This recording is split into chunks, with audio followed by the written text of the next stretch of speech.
Europe 1 Soir Week-end. 19h, 21h, Pascal Delatour du Pin.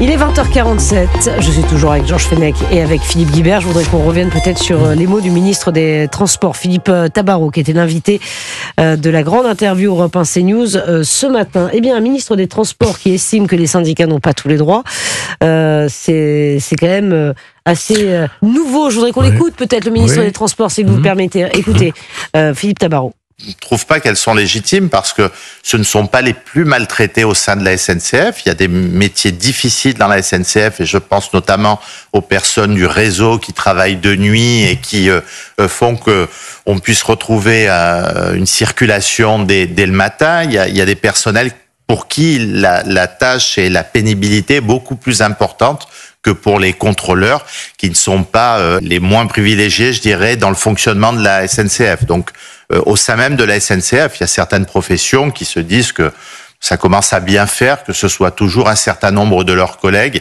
qui soient en tête de ces revendications et qui ne sont certainement pas les plus maltraités dans l'entreprise, bien au contraire. Voilà, et d'ajouter, Philippe Tabarot, la SNCF ne doit pas lâcher encore des millions d'euros aux syndicats. Le ton est donné. Georges Fenech. Je crois que Philippe Tabarot, que nous avons entendu ce matin, il a vraiment un langage très clair. Et il sait de quoi il parle, puisqu'il a été, comme sénateur, dépositaire d'une proposition de loi qui avait été co-signée par M. Retailleau, Marseille et d'autres, pour réglementer, encadrer davantage ce droit de grève de façon à ce qu'il n'y ait pas de dévoiement de ce droit. C'est un droit constitutionnel, mais comme tout droit, on peut être porté à en abuser. Ça s'appelle l'abus de droit. En Italie, ils l'ont fait. J'ai l'occasion de le rappeler. En Italie, ils ont par exemple interdit cette grève des transports pendant des périodes particulières de fêtes, de famille, voilà. Également avec un service public minimum. Donc je pense que là, notre ministre des Transports, M. Philippe Tabarot, il est dans cette ligne, et il a le courage de dire aussi que sur le fond, alors moi je me prononcerai pas sur le fond du dossier, c'est pas les plus maltraités qui ont lancé ce mot de grève. Oui, c'est ce qu'il dit, c'est quand même... Il y va, le ministre des Transports. On risque de se mettre à dos, effectivement. Même s'il ne participe pas aux négociations. Non, pas du tout. Alors, monsieur Fabien Villedieu, vous savez, qui est délégué syndical Sudrail, a réagi. Lui, il met un peu en doute des propos sur l'efficacité du dialogue social. Donc, je pense qu'il répond aussi au ministre des Transports. Ça risque de crisper un peu les syndicats. Oui, bien sûr, mais en même temps, la préoccupation du ministre, on peut parfaitement la comprendre, parce qu'il, en fait, le message qu'il a fait passer ce matin sur votre antenne, c'est de dire, mais si on lâche là, on va lâcher tout le temps. C'est un formidable encouragement à avoir des grèves qui font... En même temps, Philippe Guibert, on attend les menaces de grève des grands départs en vacances, à Noël... Alors, les ponts du 8 mai, c'est toujours la même chose. Je trouve que le ministre a peut-être pas tout à fait tort de dire que la catégorie des contrôleurs, c'est vrai c'est le syndicat Sudrail qui est à la pointe avancée de ce combat très progressiste pour les contrôleurs. Moi, je pense que les syndicats commettent une énorme erreur. C'est-à-dire qu'on est déjà un pays où il y a très peu de syndiqués. Et on a certains syndicats qui utilisent leur zone de force dans certaines entreprises publiques, la SNCF par exemple, pour essayer de tirer le maximum d'avantages de leur situation de rapport de force. Un beau jour, et moi je le souhaiterais pas dans l'absolu, mais un beau jour, il va arriver ce que Georges décrivait, c'est-à-dire que le droit de grève finira par être réglementé et à être interdit. Est-ce qu'il y a eu trop d'abus ? Parce qu'il y a eu trop d'abus. Depuis 1947, les usagers sont patients. Oui, absolument. Mais certaines grèves peuvent être tout à fait justifiées. Moi, je suis pas du tout pour l'interdiction du droit de grève. Mais personne n'a dit qu'on était... Mais pas l'abus. Les militaires n'ont pas le droit de grève. Oui, les gendarmes, vous avez raison. Mais les militaires, pour des raisons historiques. Enfin bon, moi, ça me choque pas du tout qu'ils aient le droit de grève. Mais l'abus du droit de grève, systématiquement sur des longs week-ends, sur des périodes de vacances familiales, où on prend en otage les usagers pour obtenir un rapport de force favorable. À qui l'on a dit, si vous prenez votre voiture, vous êtes un vilain pollueur. Ne prenez pas votre voiture. Ne prenez pas l'avion, vous polluez. Prenez le train, mais ils partent pas. On fait quoi alors ? Certains syndicats sont en train de scier la branche sur laquelle ils sont assis.